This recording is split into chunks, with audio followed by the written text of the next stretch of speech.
অপেক্ষা করা অসম্ভব, তাও আবার 24 ঘন্টা। রেজিনের যে কোনো প্রোডাক্টের ক্ষেত্রে এটা যখনই সিলিকনের মোল্ডে ঢালা হয় সেটা শুকানোর জন্য প্রায় 24 ঘন্টা থেকে 36 ঘন্টা সময় লেগে যায়, বা কোনো কোনো ক্ষেত্রে 72 ঘন্টাও লেগে যায়, আবার কখনো কখনো এটা 7 দিনও লেগে যায়।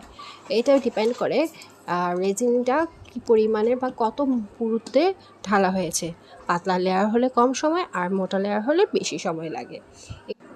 এই যে এখানে এই যে দেখতে পাচ্ছেন, এখানে হচ্ছে কাজ করছি, সেজন্য এক্ষেত্রে আমার প্রায় 24 থেকে 36 ঘন্টা টাইম লেগে গিয়েছিল।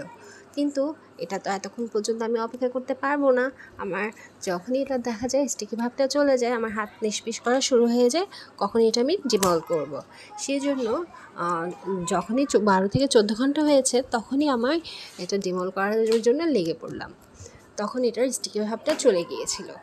এই যে দেখুন, আস্তে আস্তে কিন্তু আমি ডিমল করে ফেলেছি, এখনও কিন্তু এটা রাবারি ভাব রয়ে গিয়েছে, প্রপারলি এটি শুকোয়নি। প্রপারলি শুকাতে প্রায় 36 ঘন্টার মতো সময় লেগে গিয়েছিল।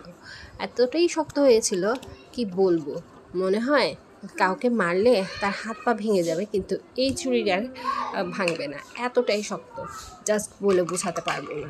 অনেক সুন্দর না চুড়িটি?